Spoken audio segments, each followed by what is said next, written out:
Hello, everyone. My name is Josh Butterfiled. I'm running for sheriff of Camden County here at beautiful Lake of the Ozarks in Missouri. I'm running for the sole purpose of keeping my promise to my son Dylan, who passed away. I promised him I would do all I can to try and make the world a better place for his brothers and for future generations. I filed all the paperwork to run for sheriff with the county and paid the $100 fee to run, but I can't legally win.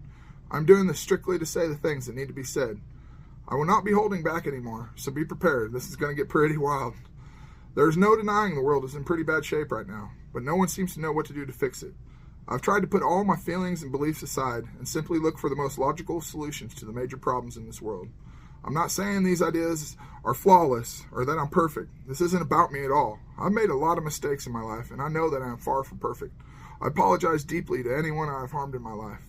I'm trying my best to do better and to try and always learn more in this world.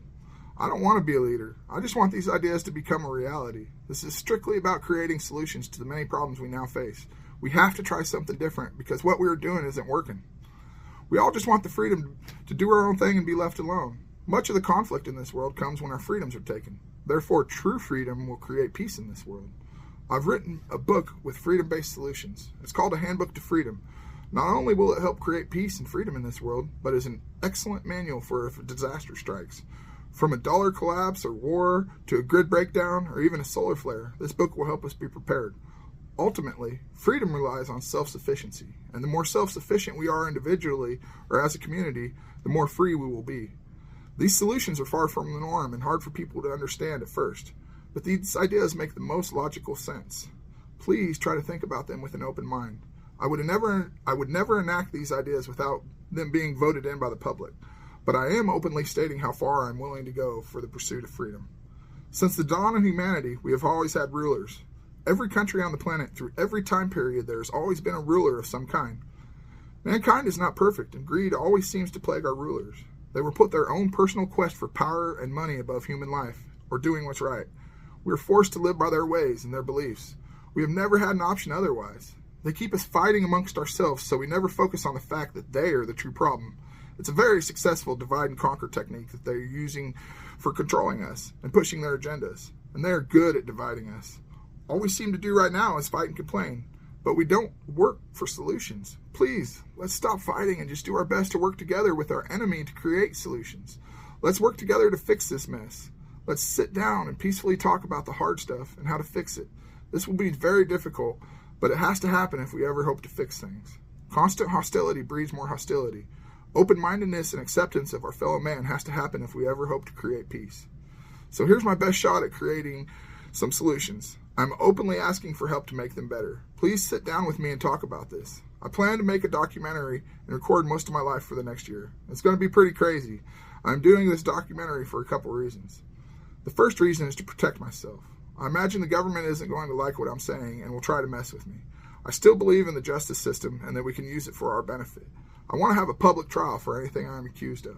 I intend to represent myself in a public trial like the Constitution states. I will document the whole process of how the justice system works. The government also has ways of doing things behind the scenes as well, from the MK Ultra program 50 years ago to the countless current secret weapons of war they currently have.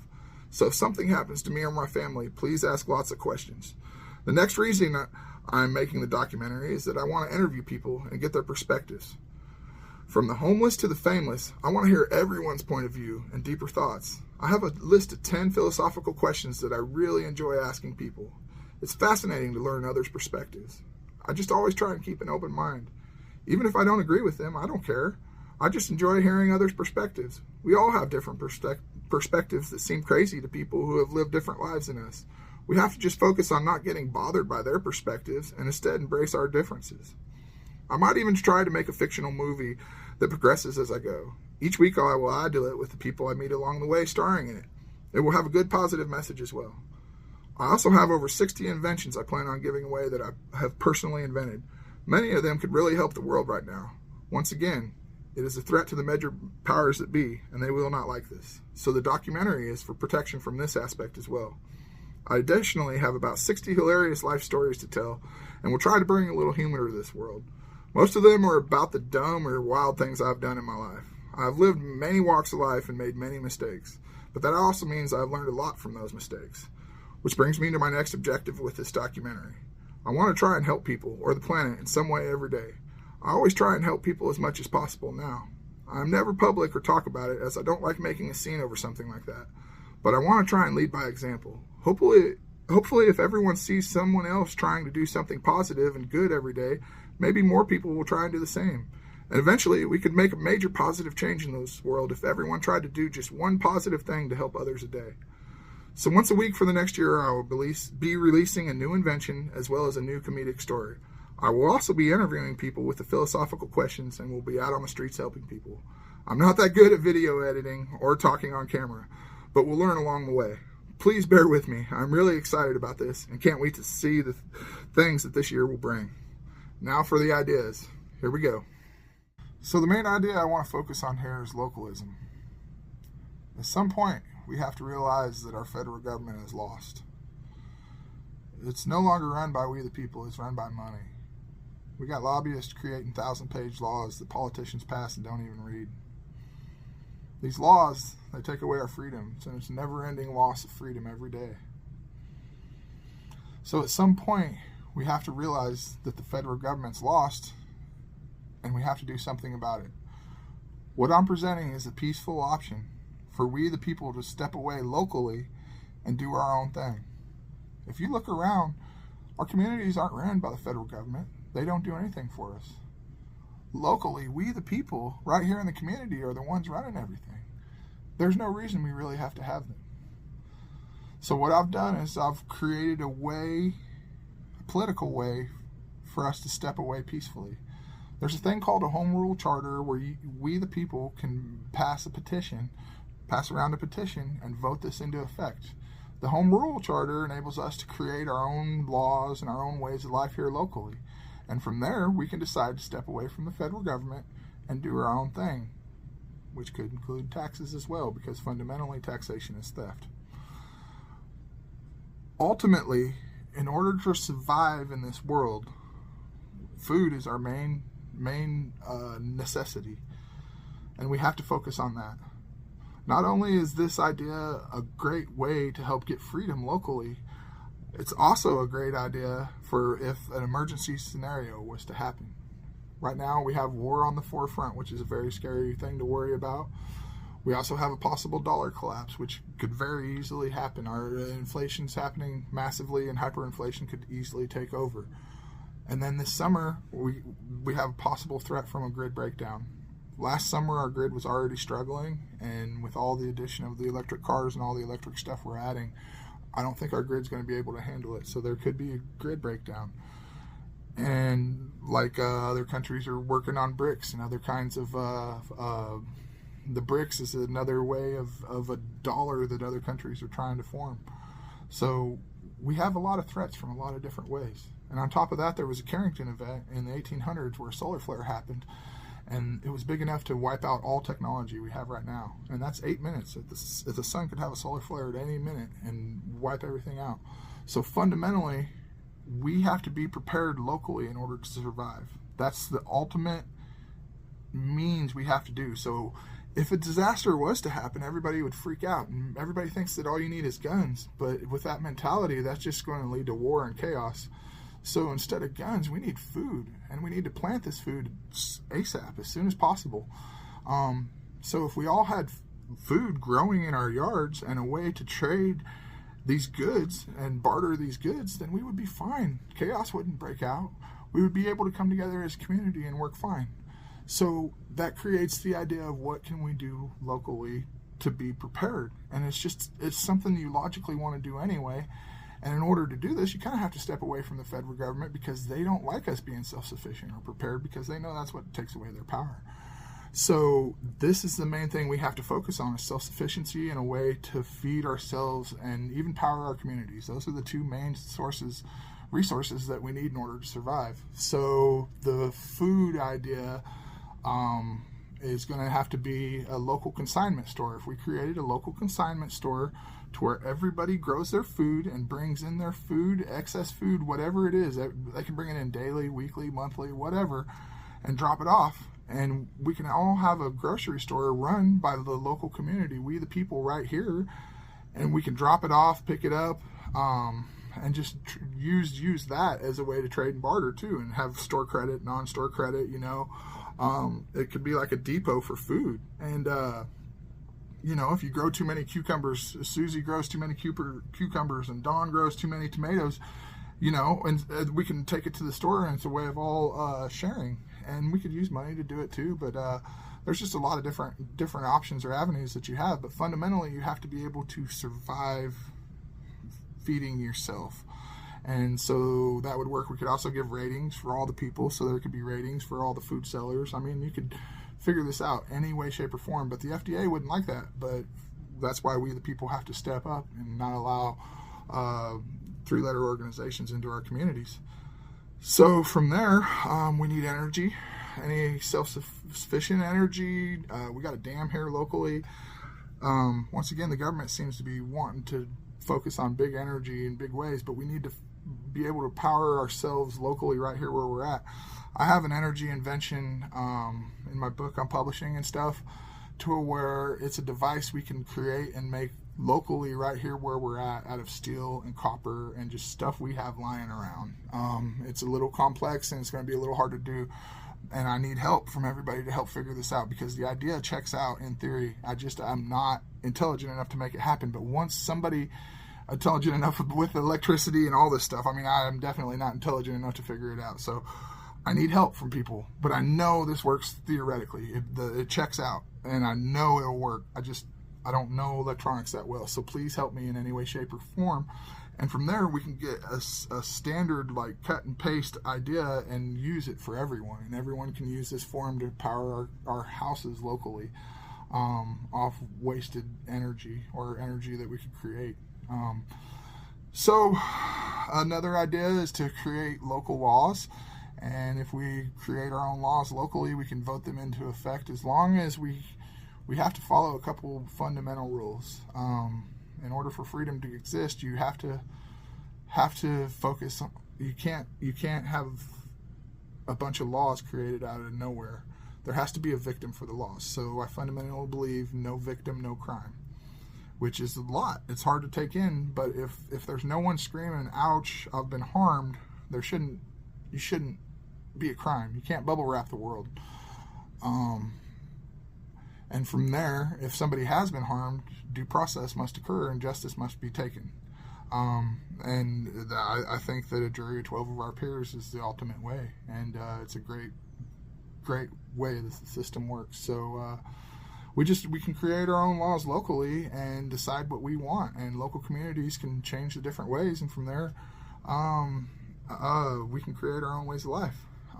We can also decide to hire or fire anybody that works for a political government entity as well. So if we want to hire or fire a sheriff or a county worker or anyone, if we want to hire someone we think is better, we can vote them in and vote them out based on how many votes we get. A majority of the votes will bring these people in or out. From there, we got to figure out a way to be able to trade goods and services. I got a couple different ideas for currencies, but I think that if we created local currencies, that would help our local communities out a lot. So the problem with currencies now is that they can be controlled by entities or banks, and they can manipulate the money and control inflation and know when stuff's happening and use money off interest and all this stuff. So the Libor scandal is where the government basically got caught messing with the system, screwing over the system for $500 trillion, which is a massive amount. And it's just because the Federal Reserve and the bankers that own the Federal Reserve could figure out the interest rates that were coming in and bet against it. And so they know the inflation, they know the interest, and that's just a way for them to put money in their pockets. It's the robbing of us, and that's what inflation is. So we have to be able to get freedom back from that somehow. So when you create money out of nowhere, there's no tangible object to back the money that you're creating. So you have to have a tangible object that you can touch to back these currencies. Gold and silver is a great backing and has historically been great, but at the same time, it can be monopolized. So you've got leaders or people that can get all the money. And at that point, when they do, what do you do when it's been monopolized? The game Monopoly can always be won, you know. So in order to have a currency, you need a tangible object that you can touch that can't be manipulated, and preferably one that would be a renewable resource that could constantly be created and used by everyone, that would be very useful, and used regularly. That way this currency will always be created, we can always work to create it, and it's going to be very handy to be used for many reasons. The most logical solution for this would be hemp. We could create a hemp depot and a hemp currency. And so with this hemp depot, what we do is they print the dollars at the hemp depot. We keep cameras on it at all time. If anybody ever prints off extra dollars or cheats the system, it is a big major crime. Whenever money is printed, it will be released at certain times, and whenever it's printed and released, we will release how much is coming out. That way everybody can know the interest rates at the same time. From there, people, and we can factor in our interest rates, and it goes accordingly. So if we all factor in the interest rates at the same time, nobody makes money off of it. That's what they don't want, is because somebody always wants to play the game and be ahead of the interest. That's where they make the money. Anyways, so the hemp currency is based on a tangible object. So people will come in and bring in raw hemp in mass forms, in mass amounts, and be able to get money for that. So out of something they've grown in the earth, homeless people could do it on public land or anything. It could be created anywhere. And we bring in this hemp to the depot, and they get the dollars, and then people can go out to the community and spend these dollars. And then at the same time, people in the community that have the dollars can come and get the raw hemp creations that's created from the hemp. So we can do hemp oil, and run our cars off of hemp oil. We could be growing hemp locally and running our cars locally off hemp. There's hemp concrete. There's hemp seeds are more nutritious than sunflower seeds. There's endless resources for hemp clothing. We could be basically doing everything in our communities based on hemp plastic. Henry Ford was on the cover of Popular Mechanics magazine in 1930 with a car that was run on hemp, and he had a sledgehammer, and he was hitting the side of the panels with the sledgehammer because it was 6 times stronger than steel, and it was like a carbon fiber hemp. That's what they did, a carbon fiber hemp with it, and it was crazy. So we have the technology to do anything we want with hemp right now. We could be growing it right here and using it to power and fund our communities locally. And at that point, we the people get absolute control. We can feed ourselves, we can power ourselves and power our equipment, and we got our own financial ways of life. And so we the people can step away and peacefully step away and say, okay, federal government, this clearly isn't working. You guys go do your thing. We're peacefully going to step away over here and go from there. So since I can't win, I know I would like to try and work and be a middleman in between the government and the government, I guess. Whoever wins the sheriff, maybe if I get voted in by write-in, number 1, I would be technically the people's choice, and then number 2 would be whoever gets number 2 amount of votes would be the actual sheriff. So I'm sure as far as the county goes, to prevent lawsuits and stuff, they can't have a sheriff that's going to be too outspoken. But if I am not a part of the sheriff system, I can be outspoken. And if the sheriff believes how I do and feels the way I do, I will be the first person in the line to meet any 3-letter organizations. And I mean, there's just no other way to do it. You're going to have to arrest them when they come and try to invade our county. And so I will be the first one to try to do that peacefully, unarmed. And if they try to come after me, I will citizens arrest, or even if the sheriffs want to try and give some kind of community power to an organization or something, or I don't even know. But if there's some way to make it to where we could have some kind of buffer between the federal government and our local government, and that's what I would like to try to be. as just like a way to protect our community, basically. And there's just a lot to figure out and a lot to try and talk about, but I'm open to sitting down with anybody and trying to talk about this. I'd hope to talk to the other sheriff's candidates and the other people running and have a chance to figure something like this out. All right, now for my sheriff's ideas. I hit on it earlier. I'm going to go ahead and focus a little more on it now. The no victim, no crime thing. I think our police forces should be focusing more on solving crimes instead of the victimless crimes where they're generating revenue.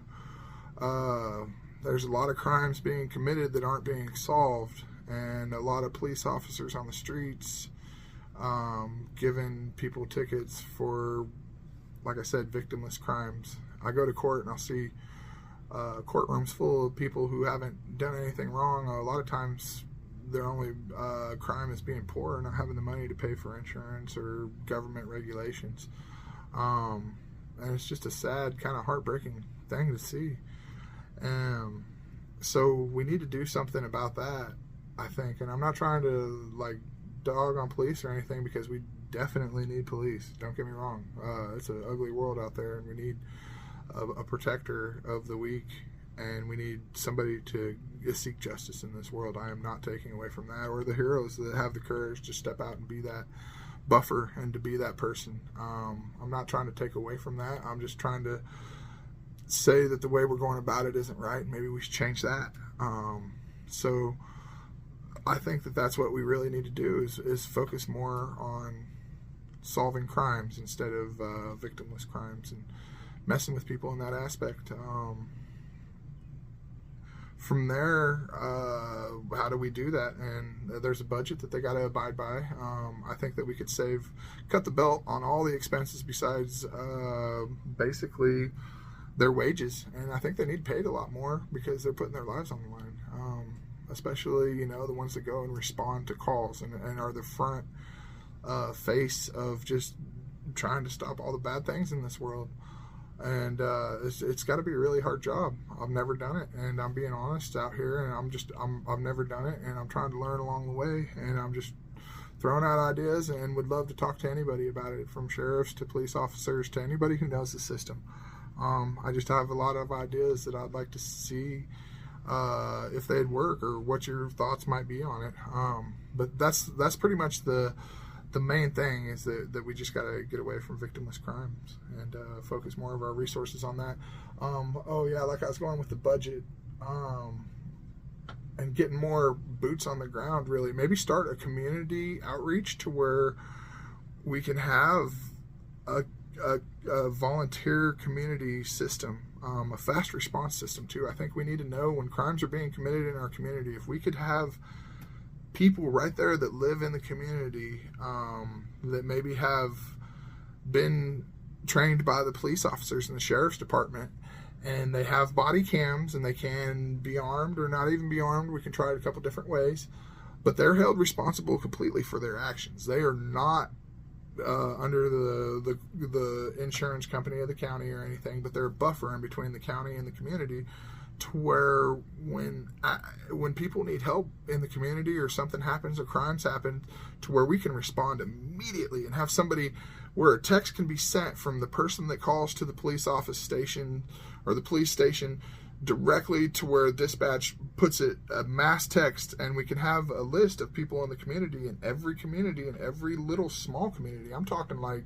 subdivisions and small tiny communities, to where there's people on call that can respond immediately. And that would also free up the police officers time a lot, and it would be people in the community that will talk to their neighbors, and we can be neighborly and try and figure this out without having to bring in the police force and all that, but at the same time be able to solve a little bit and take a buffer, so that way the police then have so much more time to actually use their resources and go solve the crimes that are being committed, and try and seek some more justice in this world. I think that would really, really change the dynamics of the entire police system, and that would be a way we could do it. We could also have them drive their own vehicles. From the way I understand, the setting up the vehicles are the most expensive part. So like I said, And maybe when people in the community respond, we have a fund where the police officers could help fund them or something. I mean, there's so many different ways we can do it. Trial and error. Mankind can adapt and overcome anything. That's what we do. So it's just a matter of trying something different and doing it until it sticks. I mean, I know we can figure this out, a better way of doing this. We just got to try and be open to different ways. From there, the justice system is really flawed because right now it focuses on money. And so a ticket, $100 ticket for a single mother that doesn't have insurance is a big deal because she doesn't have the money in the first place to pay for the insurance. So giving her a fine makes things ultimately way worse on her and isn't a fair form of justice to her. And let's say a doctor that got a speeding ticket for $100, he doesn't care about that $100 speeding ticket. He's gonna go on just fine. That's a small fraction of his wealth. But to that single mother that's struggling and can't even have the $100 in the first place, that's a much, much, much larger punishment to that poor lady. And so that's where the justice system is flawed, because that's not justice. That's not justice. The doctor is not receiving the same justice as the single mother. So how do you overcome that? I'm open to suggestions, but the best way I can figure is community service, because everybody's hour is worth the same amount of their life. That doctor's life, 1 hour of his life, and the 1 hour of the single mother's life is equal. So from there, we do community service. And then when people harm the community, they'll go to work to make it better, and it'll make them, once you put work into something, you don't want to destroy it. So it'll help them bring up the community, and it's a system that will perpetuate. Hopefully we can get them to start, let's say we start community gardens and community orchards in all of our parks and public lands.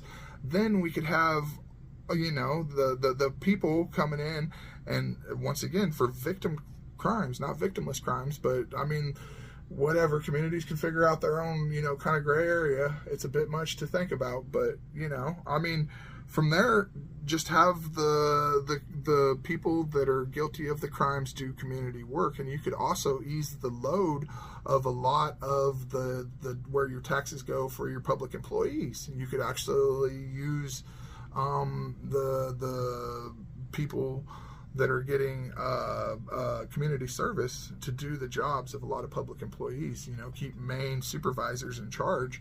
But this would also lighten the load and lighten our taxes and stuff too. You just got to make sure that the government never gets overbearing and starts creating laws, because then you can basically make slaves out of people for any little law. I mean, you looked at a police officer funny, you're getting arrested. Well, that's a victimless crime. So that's why fundamentally you have to go back to no victim, no crime. No victim, no crime, because then that creates an element for corruption, and you always just got to take the money out of anything, whether it's politics or the court system. Once you take the money away, it creates a lot more fair system. From there, no qualified immunity would be a great idea, and something we really need to push for. Qualified immunity is where cops or judges can basically do whatever they want and then continue to do it and get away with it, because they are allowed to break the law. And I don't think that's a fair, once again, justice system where the people that are enforcing the law are above the law and can do what they want. They need to be held subject to the same laws and rules that we are, if not even more, because they are the leaders and the standard. So we really need to go ahead and end qualified immunity in any form of aspect of that. From there, the system always has a way of being corrupt and letting the people that run the system there's always a way they could help each other out. Ultimately, locally in the community, the prosecutor's office runs everything. So if a prosecutor knows somebody or has a friend or something, in theory, I'm not saying, whatever, I'm just saying theoretically, in any county, anywhere, anytime, a prosecutor could choose not to prosecute one of their friends or family or somebody they know or invested in their campaign or whatever, yada, yada, yada. The possibilities are endless. So what that does is create an immediate problem for corruption, an immediate opening door for corruption. So how do we shut that door on corruption to where a prosecutor can just turn their head and let their buddies get away from stuff? The best idea I have is right there on the courthouse, put a camera and have a box to where anybody, anytime can go and drop in a document of all the evidence they have against any crime somebody has committed. And from there, a public committee that is just anybody can sign up, and if you have 10,000 people on it, you just randomly draw, like bingo or whatever. Nothing electronic that can be cheated. It has to be real, and just draw numbers, and you get 12 people that draw numbers, and it's completely public, completely 100% run by the public. And these 12 people come and they open this box once a month randomly. And these 12 people that don't know each other, don't know nothing, sit down and they look at all the evidence and they decide if this needs to go and be prosecuted. So at this point, police officers that are committing crimes, people within the system, any corruption will be shaken out. It will be able to end all corruption, in theory. I think it really checks out, and it's a good idea, because from there, if those 12 people decide, hey, a crime has been committed, they basically get to turn it over to the prosecutor's office and say, hey, this has to go to trial, a public trial. This needs to be a public thing, and make it to some way to where maybe if they decide on it, it has to go to a jury trial. Or, there's just so many options. Or make sure that it's being 100% public at that point, to where nothing can be shut off. I think not allowing cell phones in the courtroom is definitely taking away our rights to a public trial. So I think that's a major problem that needs to be addressed as well. Let's see. So locally, if we have localism, we the people are going to have to stand up and remove any federal agents that may want to come in and restrict our rights and restrict our freedoms. And that's going to be a very fine line. But we're going to have to basically stand up to the federal government, and we're going to have to figure out a way to do that. Personally, I'm not the best wrestler in the world. I'm a big guy. I have been kind of rowdy in my life at points. Like I said, I made lots of mistakes, and I don't think that a violent means with guns would be the best outcome going against the federal government. So I think that if I just maybe even show up with football pads and helmets, say, let's go boys, and I'm gonna give her hell, man. I'm 6'3", 300 pounds, and I'm gonna give every ounce of fight I got in me to try and citizens arrest them or do whatever I have to. And if there was a community standing behind me, I don't think that they would be able to do anything. But even if there's not, I am willing to stand up to the strongest entities in the world and the entire government all by myself, if that's what it takes. Because I don't think what they're doing is right, and somebody's got to do something at some point. So, yeah. So, like I said, even if I'm the only one out there, I'll do it. But if there's more people, that'd be cool. But we have to do it, like I said, without guns, and just say, well, if you're going to shoot unarmed people, then you're a dirty, filthy swine, and that's what it is. And that's not a cop joke. That's just a swine joke. And so, because if somebody shoots an unarmed person, especially multiple people in a community just trying to get their freedom, then that's as dirty gets. And if they want to go and join us in a wrestling match, let's go. Let's do it. And they can't, at some point they can't arrest a whole community or 40,000 people. There's 40,000 people in Cameron County, so if every person stood up, I guess kids and stuff could stand up, but you know what I mean. You get the point. So from there, me legally, I can't legally win. Like I said, I can be written in and try to be that buffer between whatever may be, between the legality of the dots in the I's of the county and whoever has to be, and me just being able to fly out on my own. My life is very different from most. But if I did somehow win as sheriff, the sheriff makes $160,000 a year if they become sheriff. I only need $50,000 a year. I think we really need a community center around here, so that I'd leave $110K a year. After 4 years, that'd be about $440,000. So I would promise to take, whatever, $440,000. I just need 50 grand. Whatever's after 50 grand a year, I would donate to a community center. So yeah, that's pretty much my sheriff's ideas. So next up is my presidential platform. I obviously can't win. If it takes $1 billion to become president, in campaign contributions, I obviously have no shot at winning. So there's no chance I can win here, but I'm once again going to say the things that need to be said. I'm going to halfway be serious, halfway be kidding, a little bit of both. But yeah, I think it's definitely going to be saying some things that need to be said. Like I said, lobbyists currently run the political system by creating 1,000-page laws that our politicians pass and take away our freedoms and don't even read, which is very, very concerning. So we got to do something to stop that immediately. I'm going to even be having my dog run as my vice president, and it sounds crazy right now, but by the end of this it might make sense. So to start off with, I would never show up in Washington, D.C. if I was to win. I think that's what we need, is maybe 4 years of not having any laws passed. I think that's essentially what we might need to focus on. From there, immediately you would realize that no budget would be passed.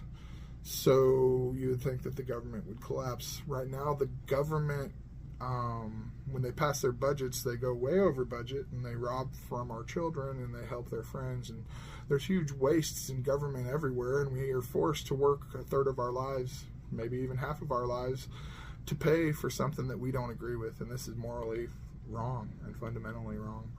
So if no budget is passed, and they would immediately give the power back to the people, and we could multiple choice, or in any way, shape, or form, choose what money we want to give them. And so then it's a voluntary system. It's no longer a system of theft based on taxes, which are taxes are theft when taken against our will. So we then have a voluntary system, and we take and we give as much money we want as to every political entity, and from there they get a budget, and they have to work from that budget every year, and that's their budget. Instead of creating these never-ending budgets to where there's waste and they gotta meet the agendas and the budgets, or they don't get the same amount of money, and just waste and just constant waste everywhere, they'd be forced to tighten the belt and live within the means that we give them. And from there would be no deficit and nothing. It would be a completely fair voluntary system.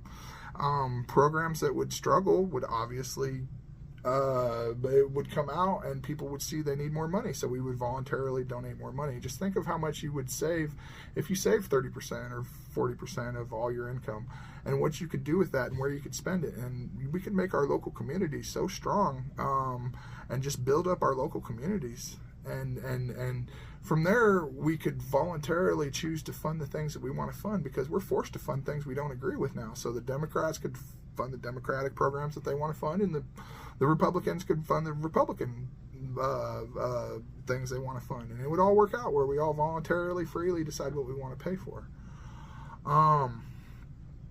So from there, I mean, morally, we shouldn't be forced to pay taxes, because once again, they're breaking the law, and if someone's breaking the law, and we pay them to do that, we are an accessory to a crime. So in order to not be an accessory, I won't morally pay for these crimes that they're committing. I will not be an accessory to their crimes, and so that's where I stand. The Amish don't have to pay taxes because of what they believe in. I personally am not religious, but I morally feel that karma is like a thing that, you know, do unto others what you want done unto you, and I morally will not pay for what they're doing. I will not pay my taxes, and that's a line I'm willing to draw. And I'll go into that more here in a minute, but I think that that's something that we should be able to decide on our own, what taxes we want to pay for and what things we want. From there, I would bring all of our troops home and protect our borders and our communities. I think that once again, do unto others what you want done unto you. We drop 50,000 bombs on other countries a year, and if one was even dropped on us, we would probably lose our minds. So just let's bring all our troops home and protect our country here.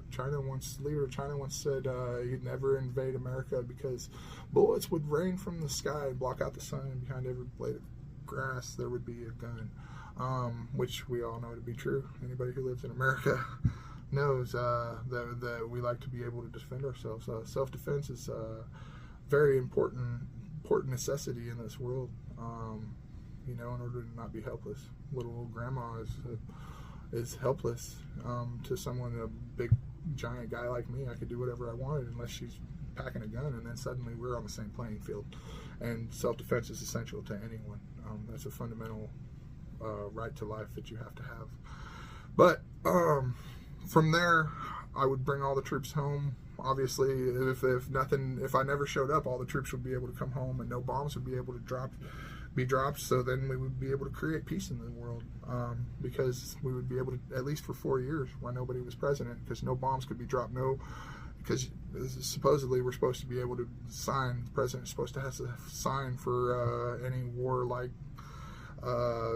maneuvers. So that would be able to end war at least for 4 years. I think that if our countries do want to have war, we need to sign some kind of agreement to where we no longer harm civilians. That's the worst part of war, is that everybody harms civilians, and this is fundamentally wrong. You cannot hurt women, innocent women, men, women, and children.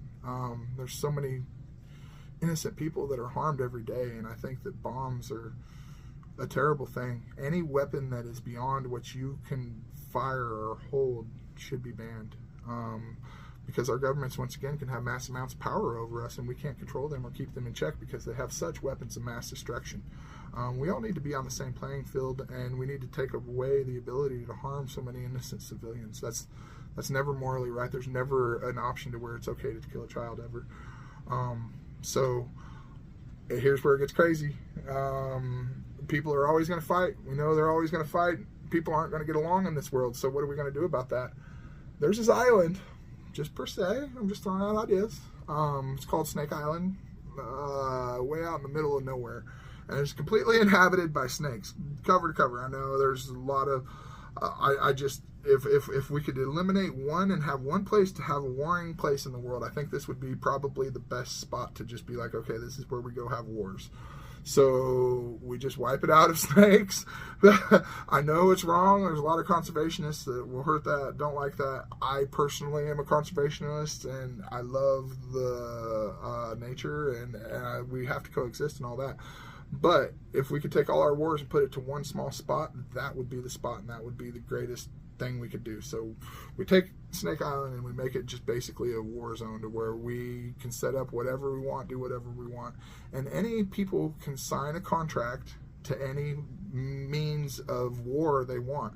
Whether it's two people that don't get along and they want to hand-to-hand just fight, and to where somebody taps out, that's where the way it goes. Or somebody's knocked out and you have a ref there, that's the way it goes. Or if two people want to fight to the death, let them sign contracts, agree to it, and go fight to the death. And then it can come in whether they want to use knives, swords, nunchucks, guns. And you can take that same mentality and go, okay, you got two countries. You guys ain't getting along. Okay, take it out there, boys. Go on, and we'll televise it. You guys can take bets, do whatever, man. The people eat that shit stuff up. And so that's something that I know it sounds crazy. But then at that point, no civilians and no innocent people are harmed anymore. And we take all the terrible parts of war out of the equation. And if anybody ever drops a bomb or hurts a civilian in any way, shape, or form, they're held accountable for it, and they go to trial. And the way things should work, because when somebody's harmed, you have to have justice in this world, no matter who does it. So I know it's a hard thought, and I'm not trying to take away from our soldiers or anything like that, because they are heroes that have put their lives on the line to protect our country, and I'm not trying to talk down to our soldiers in any way, shape, or form. I appreciate the service that they have done and had the courage and fortitude to believe in what's right and put their lives and their families and put their whole life out there. That's the epitome of courage and respect and honor. What I don't agree with is the stuff our government puts you in and the way they use you. They use you as just a tool to get whatever they want. The powers behind the scenes, they use you as a tool. They take the spoils of war and they put it in their pockets and they screw over we the people. And they're just using you as a tool to screw us and hold us down. And I think that the people in the military understand that. They just don't know what to do to stop it. And so I think that we should just walk away and just come home and just bring everybody home. And like I said, do unto others. Come home and don't start anything. If somebody ever steps on our land, yeah, you're gonna have a problem. But until then, let's just mind our own business and let everybody have to figure out their own way, and maybe trade and exchange this thought to where people can freely do their own thing and step away from their own governments and their other countries that are corrupt. And just this is a great idea to try and fundamentally give power to the people, and whether it's our country or whether it's other countries. But the most important thing is that we stop having someone support the powers that be, and that all of us in every country, all of our troops everywhere, we just need to try and focus on peace and not harming civilians and saying, you know what, screw your stupid orders from up above that say I have to go harm other people or, kill civilians. I'm not going to do it. Screw you. And step away from the military. And I mean, once again, if you step away in groves, they can't court-martial you all. So it's just, we have to give the power back to the people. And like I said, my heart hurts for what the soldiers are being put through, and then at the end of it, they abuse them and don't even take care of them. After they subject these soldiers to all this trauma and all these terrible things for their gain, they just wash them to the side. And it's heartbreaking to see what our system does to our soldiers and just to the world. The powers that be are using us all and manipulating us all, and we have to be able to see through it and stop it somehow. And that's just what I'm asking, is that all troops, not just our troops, all troops everywhere, just please, let's focus on peace. Put the weapons down and just let's work for another option, man. We don't have to have pride and all that stuff. If we ever want to make things better for future generations and for our kids, we have to do something at some point. I don't want my kids and my grandkids to inherit a war-ravaged world. I mean, it's only going to get worse. Violence begets violence until somebody has the guts to stand up and say, I'll work for peace. Let's not do this anymore. And so I think it takes a lot more courage to stand up for peace than it does for war, really, because anybody can war and fight. And I mean, I have that warrior mentality. I've been in plenty of fights in my life, but it's just something that I've tried to change, and I'm trying to switch up. I mean, we have to if we ever want to make things better.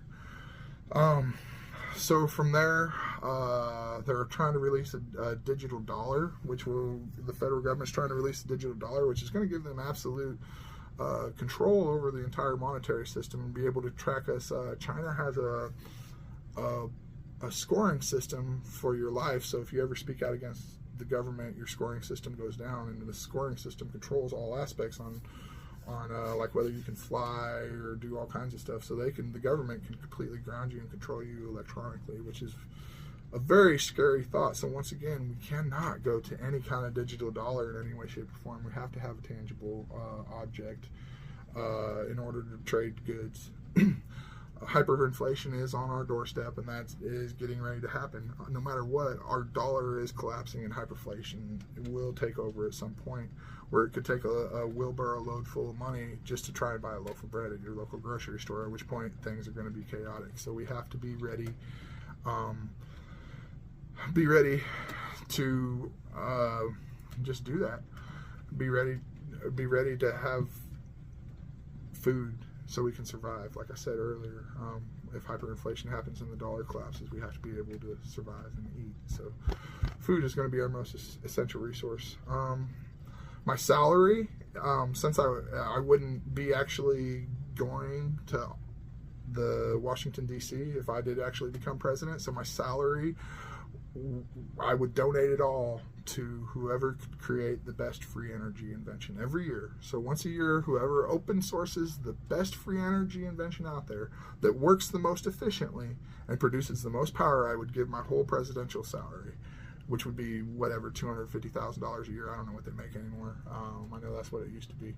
But yeah, so if they make $250,000 a year, I would donate $250,000 a year to free energy competition to whoever, and it has to be open source, because that's the fundamental thing we have to do, is share the knowledge. Anytime something's patented, the government has the ability to take that patent as a matter of national security and suppress it and shut it down. So we have to open source these ideas, and for humanity's sake, we got to just share them and get them out there as much as possible. I have my best shot at it. Like I said, I need help making it a reality. But yeah. From there, I guess back to the Eli. So my dog, his name's Eli, and he is some would call him a pit bull. It depends on where you're at. I'm going to call him a Staffordshire Terrier or Terrier mix, for certain places that don't seem to like those kind of dogs. But he is the most beautiful, most loving, most awesomest dog in the whole world ever. And yeah, so he is going to be my vice president, most handsome vice president ever, and which is great because I know that he can fulfill my wishes no matter what. So if something was to happen to me and my dog was vice president, A, he wouldn't be able to sign any budget like I wanted, so he couldn't sign a budget.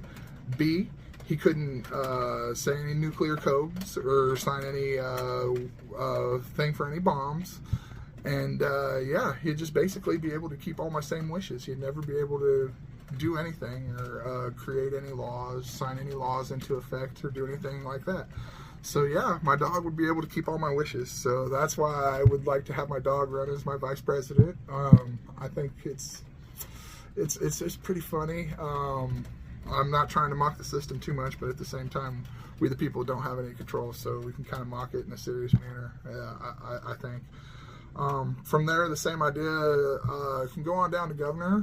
Locally, the state elections are a lot like the federal, but because it takes mass amounts to win state elections as well.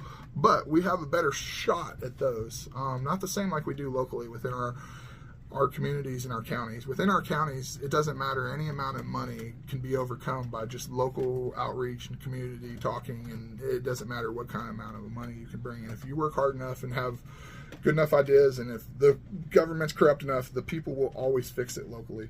But once again, at the state level, it's bigger and it's harder to control, where we the people don't have as much control. So that's where a massive problem and breakdown happens as well. But we got a better shot at controlling it because, once again, it's not such a large entity. But I'm running for governor as well. Sure, I can be written in on all this stuff. You can write me in from governor to president or to sheriff, whatever you want, even in your own, wherever. I don't even care. It's the idea. So it's just, when you write, you can write my dog in too. I think that'd be hilarious as well. But just write in whoever. But that's the idea of saying, no, we're not going to play by your rules or whatever. This is where it's at. So yeah, same thing. If I did whatever, win as governor, which I know I have 0% chance of winning, I would donate all my money all my salary to a free energy invention, and whoever could open source the best free energy invention that would help the people, I would donate my entire governor's salary. Because I would never go to these entities, and I would be on the streets helping people instead. If I did get elected, I would go on the streets and put boots on the ground and try and help people as much as possible. So that's my plan for if I did happen to win one of these other larger entities. So yeah, that's where I'm at on my presidential campaign and my governor campaign. So now I guess I gotta address why I can't legally become sheriff, and some of my history and some of my life. So I guess I'll start out with admitting I smoke marijuana regularly and have basically my whole life. I've had a lot of stomach problems when I was younger, and it's always helped my stomach a lot. It's been very medicinal for me. I'm not necessarily trying to advocate for smoking weed or anything like that, but I'm just saying, me personally, it helps me a lot with my stomach and a lot of medical conditions that I have going on. I had a colostomy at one point. Had a lot of problems in this world, but I guess that needs to be addressed first. The next, and I can do anything that anybody else does at any time. Smoking weed's basically like smoking cigarettes for me. I could didn't do any tests or anything that ever needs to be done. I'm just as functional as anybody else, which leads me to addiction. I have, in the past of my life, I've done a lot of things. I've done a lot of drugs. I currently, and mainly, have only done weed, but when I was younger, I was wild. But yeah, currently, I only smoke weed. That's all I do. So I can take a piss test or whatever. But I have struggled with addiction a lot in this world. Alcohol was a major thing for me, and I think that's a lot of what's wrong with our system, is that we focus on filling prisons and let these prisons fill up with drug offenders and stuff. And I think that once again, it's no victim, no crime. If you have somebody doing drugs and they're not taking care of their kids, or they're stealing from people, they're committing crimes. I mean, that's neglect or that's theft. But if they're just damaging their own life, I should be allowed to legally go bang my head against the wall until I die. There should be no law against that. I should be free to do that in a free society, and whether I bang my head against the wall or whether I do drugs, that should be my free choice. The problem comes the way we handle things. It's really heartbreaking, because addiction, generally, almost all the time, stems from post-traumatic stress. Terrible has happened in somebody's life, creates an addiction. And so what happens is we then become dependent on these drugs to make us feel numb. And whether it's alcohol or meth or heroin or Percocets or Oxycontin, it's all the same. It's all an addiction, and it's all heartbreaking, and it's all something that we need to address. So instead of creating this group of people over here and treating them like villains and criminals and ripping them from their families because they're struggling with addiction, whether it be heroin or meth or any illegal drug, we need to focus on rehab facilities and the fact that there's addiction. Instead of throwing them in jail, it's not solving anything. It's making matters worse. So what we're doing is we're ignoring the fact that there's addiction, and we're ignoring the addiction that's happening, and we're not really solving it.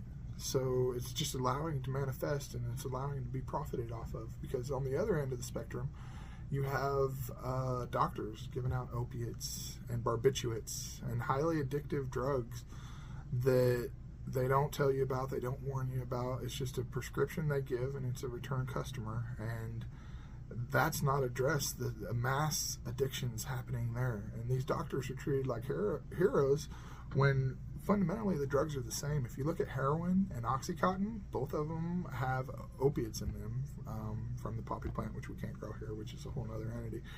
But so that's the main problem, is the doctors are dealing out the same addictions as the street people, and they're just treated like heroes and giving out these addictions. And then on the streets, you treat these other people like terrible people, but they go to prison, which makes somebody else money once again. And then you got alcohol in there as well, and everybody seems to promote alcohol and seem to think it's okay and fun to party. And I mean, I get it. I like to party too, but it's just you got to realize that it's not all fun and games. That you're playing a very dangerous game, and that you're flirting with disaster, and that there's a mass addiction there that could be taken over and consume your life and ruin your life. And whether it be alcohol or pills or street drugs. So instead of just creating two different classes prospering off of addiction, why don't we try and help people work through this and help offer alcohol addiction services and prescription pill services and illegal drug services, because I've been in the system and been around people a lot, and you can't find a rehab, you can't get into a rehab. But if you get pulled over by a cop and have drugs in your pocket, you darn sure can find a jail cell, which we're all funding anyway. So why are we doing this backwards? Why would we not try to help the people in the first place and focus more on coming together as communities ultimately we got to put boots on the ground and just try and put our arms around the people we love and try and tell them we love them. And I know it's hard, and addiction's hard to deal with, because once again, it stems from trauma that they're wanting to cover up, and maybe that needs to be addressed, just as much as anything else. So there's just a lot we got to try and work through. But once again, if people aren't committing crimes, if they're committing crimes and doing drugs, well, yeah, I just take the drug aspect out of it and focus more on help instead of creating criminals. But anyways, that's my.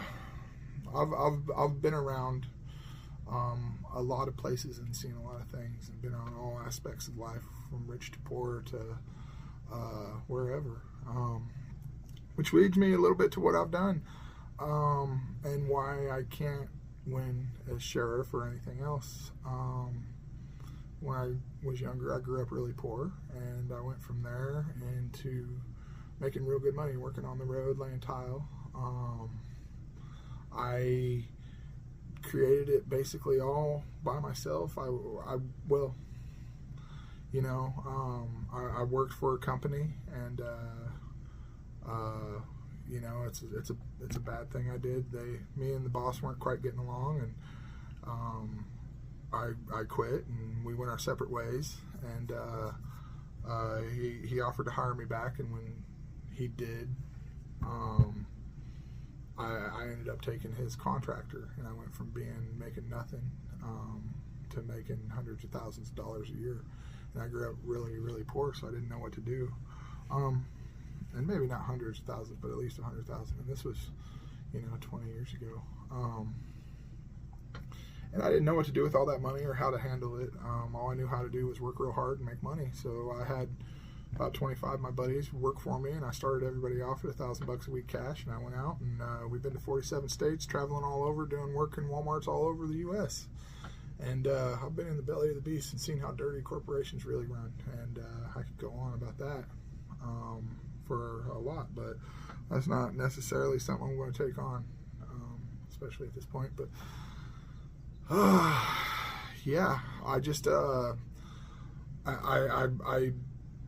made a lot of money, and I was stupid, and I never filed taxes, and so I ended up owing a lot of money, and never filed taxes on any of my friends, anything. But I did get 1099s, so I did that for about 10 years. And at one point the government, well, I guess it was before that, so I was on the road working, and I had kids, and I was missing their first steps and their first words and their first everythings, and I just couldn't do it anymore. So I went from making over 100 grand a year, having 25 of all my friends work for me, traveling around seeing the world, to driving a poop truck and getting poop on me every day, making 20 grand a year. But I was happy because I got to coach my kids baseball and football and do all the stuff with my kids, so that was pretty cool, and it was worth it to me. So I came home, and I started working around here, and about 5 years later, the IRS agent comes and knocks on my door and says, well, you owe us $750,000, and what you gonna do about it? And I said, well, I don't have the money to pay. I got a piece of crap truck out there that's worth about $3,000, and I'm not gonna snitch on any of my friends or anybody else. I'm gonna take it all on the chin and deal with whatever may come. And he said, all right, well, I'm going to put you in collectible status, and after 10 years, it goes off your record. And it has been 10 years. And so I guess $250,000 or $750,000 has went off my tax record at this point. Most people probably will be very disturbed to hear that, or may not agree with it, or may not think I'm telling the truth, but I promise that's the truth. So from there, more years got filed after he came, and I've still got years turned in when I was making all that big money and paying all those people. So I ate all those people's taxes once again. So I got more bills for probably $250,000, and then I got state taxes, which I didn't even make in this state, but they tried to bill me for, but they can't legally. It's just there's such a mess. It's so chaotic. Anyways, I messed up, didn't pay my taxes, I owe the government a lot of money. I still owe them, whatever, $250,000, so I can never When he came to my house, the IRS agent said, if you ever make more than $35,000 a year, we'll take it. So that was part of it. And I run a very minimalistic lifestyle. I personally am an environmentalist I love the environment. I'm trying to do all I can to help, so I live a minimalistic lifestyle, so I don't need much money to live at all. And I have this immense amount of skills that I have because I've done so many jobs in this world, so I can make good money real quick and then have free time to do what I want in this world, which is what I prefer anyway, because time is all we have. That's the most important thing on this planet that we have is our time. Money doesn't matter. And I figured that out along the way, that the more money you have, the more bills and problems you have. The more minimalistic you can get, the more freedom you have. And so just sell out everything. And that's what I've done is I live in an RV at this point. I have my boys. I'm a grandpa, my oldest boy. Had a son, and my youngest boy, he's going to be spending the summer with me, but he's got a spot up here in the camper, and it's a little toy hauler, and I live a very minimalistic lifestyle. I have less than $15,000 of everything I have, and it's just it's my entire everything I worked for. It's my truck, it's my house, it's my business, it's my retirement, it's my children's college fund. It's everything, all invested in one. And I buy and sell stuff, and I survive off of what I really like to do is I got a business I call Demolition Man, and I survive off basically trash and hauling stuff out. And one man's trash is another man's treasure. And I take, things that most people think is not worth much, and I'll fix it up and I'll resell it. And I don't think that the government could ever stop me from doing that. I don't think I deserve to be in jail because I'm not hurting anybody. I try to put boots on the ground and help the community as much as possible. I don't brag about it or put it out there because I'm not that type of person, and I don't think that's what we should be about in those types of situations. Generally, except for what I'm trying to do is show people that we can do something positive. But like for the many years, most of my life this far, I try to just help people in the community and just do what I can.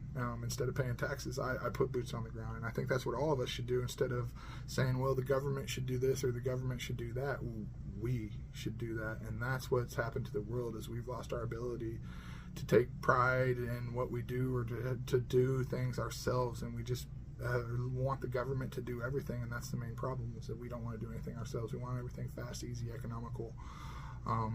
It's become a throwaway society. Back in the day, our cars and everything was built to last, and society was built to last, and now it's not like that anymore, and it's just heartbreaking. But that's just a completely side thought that I've kind of went down there. But yeah, I personally don't pay my taxes, and I try to live a minimalistic lifestyle, and I have $15,000 worth of stuff, and it's not hardly anything. And so that's how I live my life, and I just that's why I can't win anything, is because I owe mass amounts. And so in order to become sheriff, you have to file with the ethics commission in the state and say, these are the taxes that I paid. And at this point, I don't pay taxes because back then, I'm not going to deny, I was stupid when I made all that money and didn't pay it. I was just a dumb kid. But now at this point, what our government has become and what they're doing, I will not support them. I will draw a line in the sand and say, you guys are criminals. I will not be an accessory to a crime, because that's what you are. If somebody goes and commits a crime and I say, hey, I want you to do this crime, I'm going to pay you to do it, I'm an accessory to that crime. So whether it's I pay for all of the crime or whether I pay just a tiny, tiny little fraction portion, I'm still contributing to a crime, and I won't do it. So I won't pay taxes anymore. I don't file my taxes. I'm sure they're not fond of that. And if they want to go to court, I believe in jury nullification, and that the right of so that's where people of the jury can decide not only the guilt or innocence of the person on trial, but the law itself.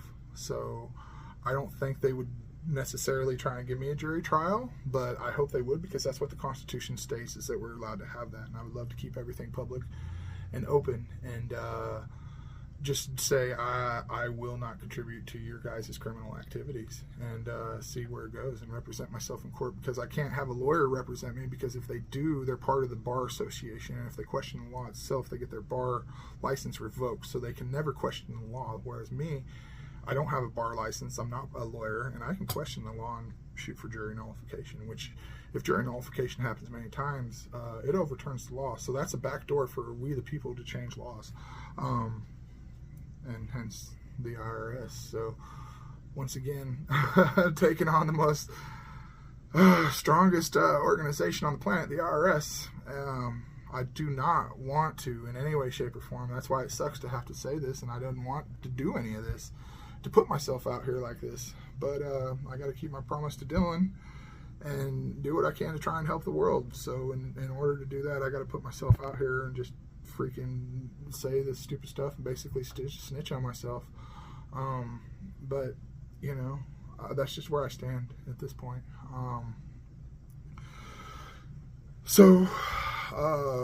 Like I said, I got a business where I call it Demolition Man. I tear down houses.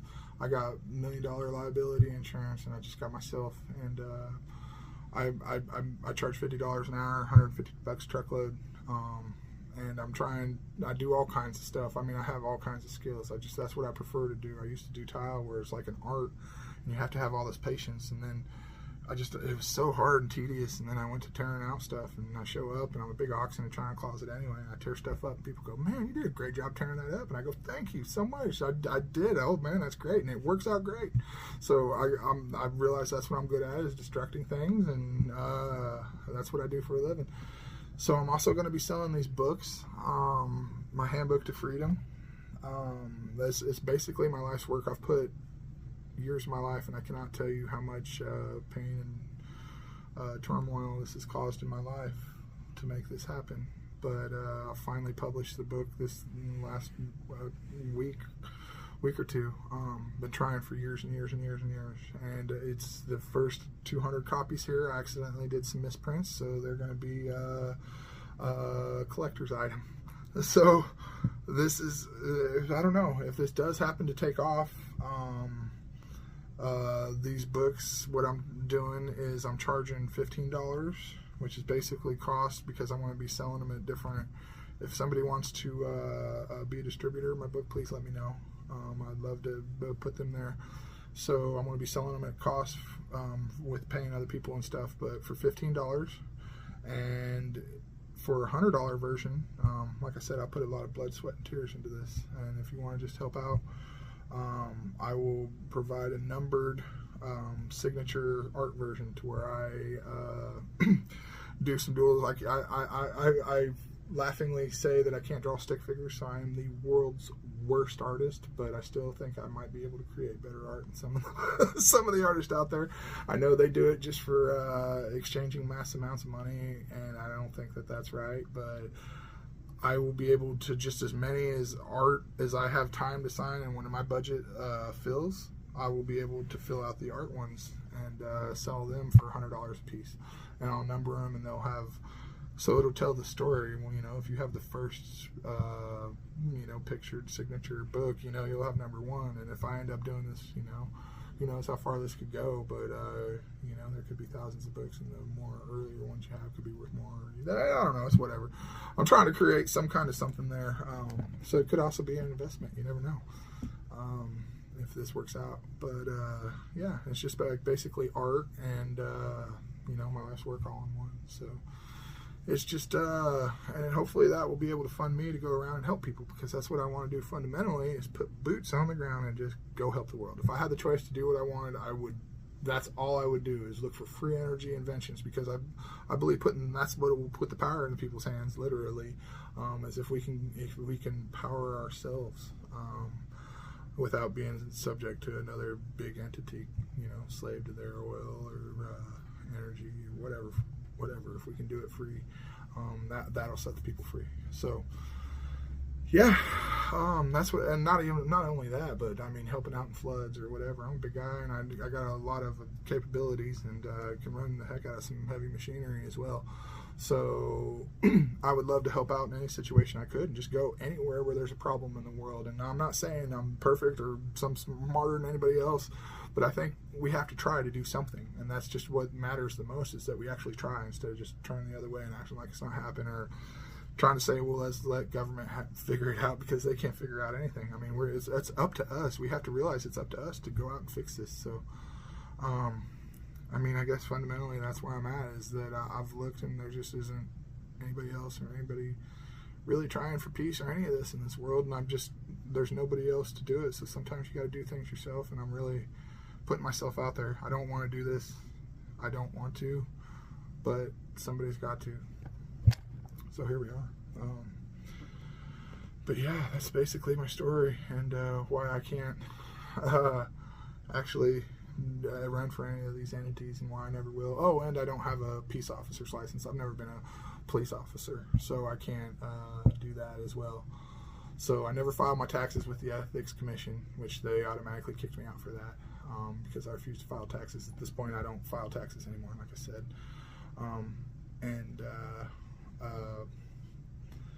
Yeah, the fact I've never had a law enforcement license, which I could get if I just push real quick and could get it or whatever, but I'll never overcome the taxes, so there's nothing I could do. But yeah, that's my story and where I'm at.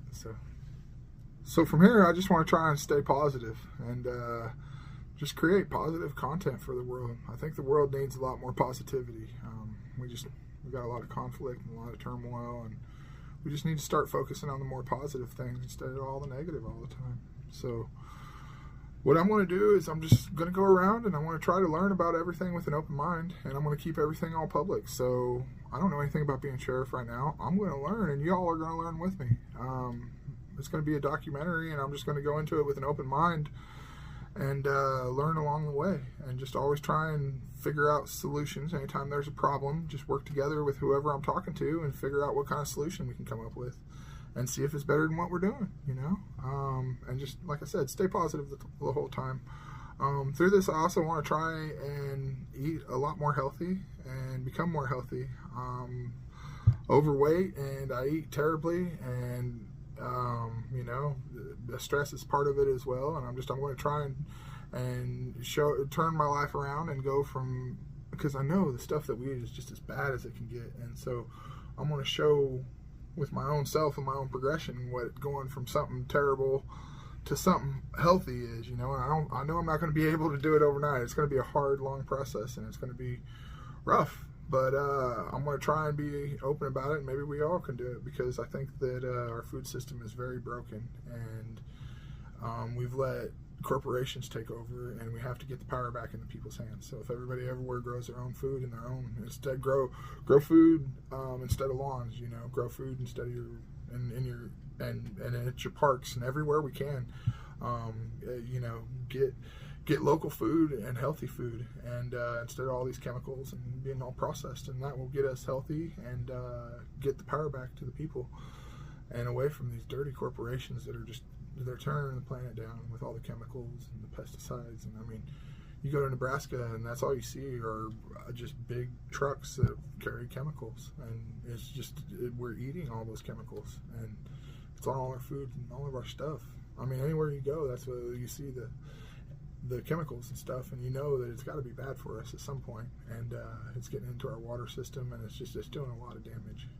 I know it's a battle that we got to undertake, you know, fighting the bugs and stuff, but you can do it naturally, and you can do it more organically, especially when you're doing it on a small level. We don't give these farmers no choice, because we're either going to die from starvation because we don't have the food, or we're going to let these big corporations take over and do this, because that's the only way to do it. So the only way to fix it is for us to get our hands dirty, literally down in the dirt, and start planting gardens. I mean, that's the only logical way that we're ever going to get this done, because we're going to starve if we just try to take away their power or whatever. But they don't, I mean, with all the preservatives and stuff, they don't have no choice, because that's what makes food last longer, to feed more people. I mean, it's a never-ending problem that we could solve easily if we all just, once again, focus locally. Doing our own thing. So from there, I know that through all this, I'm going to mess up a lot. And when I'm putting myself out there and I'm learning, I think that's part of life is that in order to learn anything new, you got to be brave enough to suck at something new and to just be terrible at it and to know that you're going to make mistakes. So anything new that you do, you just know offhand that you're going to be bad, and it's going to be a humbling experience, and that you're going to get your butt kicked. You're going to learn and be like, oh, well, I've really made a fool of myself there, or I messed up there, and that's part of anything, learning, and that's just part of life. And so I'm going to be trying to learn everything in this world. I'm going to be doing a lot of undertakings, and I'm just going to take you guys along the process, and I'm not going to be scared to do anything. I've always had the do-it-yourself mindset, and I've done a lot of things in this world all by myself, a lot of trades, a lot of stuff. I've figured out a lot of things. I'm not saying that I'm better than anybody else, but I'm saying that I do know how a lot of things work. I may not be a master of all, but I've dabbled in a lot of stuff. So, point of all that is I'm going to take on a lot more, and I'm going to fail a lot. I promise. I'm going to mess up a lot, and you guys probably going to get to make fun of me, and it's going to be great. But I'm not going to lose them all. I want to win some of them, and as long as I feel that I can do something good for the world and try and plug away, I'm going to keep trying, and I'm just going to put my whole heart and soul into it, because that's what I do. My dog, he's the same way. He's got a Brendel heart on his sleeve. I say he wears his heart on his sleeve just like me. But yeah, I can't help it. That's who I am. So I'm going to put my whole heart and soul into it, and I'm going to just try my best and keep trying. So I believe ultimately that's all we can do, is the more boots on the ground we put locally, and the more you that's watching or hearing this go out into your community. It's all up to you. It's all up to you to be self-sufficient in your life, and to reach out to your community members and work as a community to be self-sufficient. I can't do it. No leader will ever be able to just come and swoop in like everybody wants to do. That's not the answer. That will never be the answer. There's anybody that's going to come in and swoop up everything, because everybody feels differently. The only person that can fix it is you. So we just have to realize that, and we have to just put our boots on the ground and do what we can to help.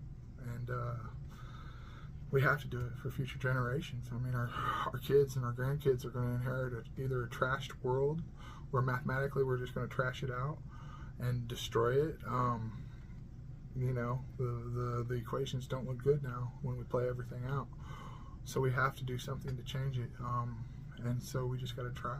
We got to be able, instead of looking at our kids and grandkids and going, I don't care about your future, we got to look at them and go, I love you, and I want to put my pride and anything else aside and do what I can to fix it for you. And that's what we got to do, is go at it from a loving aspect, and from love and care and compassion, and trying to make solutions instead of going from anger and resentment and hating the other side, or trying to be cool or angry or whatever. So I'm going to put myself out there in that aspect, and I've done plenty of fist fighting in my life and plenty of wild stuff, so I'm going to try and turn the other cheek and just create peace in this world. And like I said, I'm going to try and help my community as much as possible, and if there's a bigger entity that ever comes, that's where I'll try to turn the other cheek, and hopefully we can peacefully work it out. But if not, then I'll have to wrestle and probably go to wherever, but whatever. But up until then, I mean, I think we always need to try and create peace in this world, and try and always do, at the end of it all, just try and love our fellow man.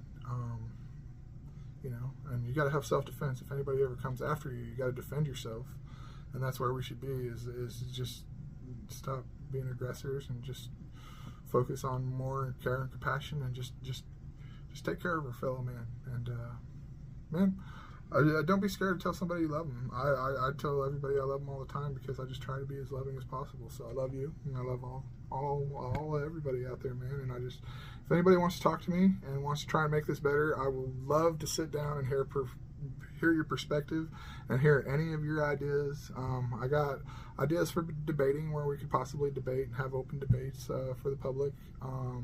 Or if you just want to talk philosophy, I would love to hear everyone's perspective. I don't judge. I'm not in that. I'm trying. I think it's fun to hear different perspectives, and the questions I ask are a lot of fun. I think people are really going to dig it. So And even if you don't have the same perspective as me and wanted to sit down and talk, I would love to. I would love to. And I think that's what we need. Maybe big groups of people. We could have opposite sides, like Christian and Muslim and Jewish and whatever. Everybody sit down together and just peacefully talk. I would love for this to happen, because instead of dropping bombs, all it takes is us to sit down and talk, and maybe just a group of us talking, around a bonfire somewhere, and the rest of the world seeing it might be able to solve all the world's problems, and might realize that everybody doesn't need to drop bombs on each other. Maybe it's something that simple. I know it sounds crazy, but we got to do something. We got to try. So yeah, and like I said, Republican, Democrat, gay, straight, whatever. Let's sit down from our opposites and just peacefully work it out. So if anybody out there has the courage to step up and talk philosophy or be a part of this, I would love to talk it out peacefully. I don't want to be violent in any of that, but I would love to peacefully talk it out. Anyone out there? But much love to everybody out there, and let's just please, for future generations and for our kids and grandkids, let's work for something better, guys. I know we can do it. We can do anything and put our minds to. We can adapt and overcome anything. So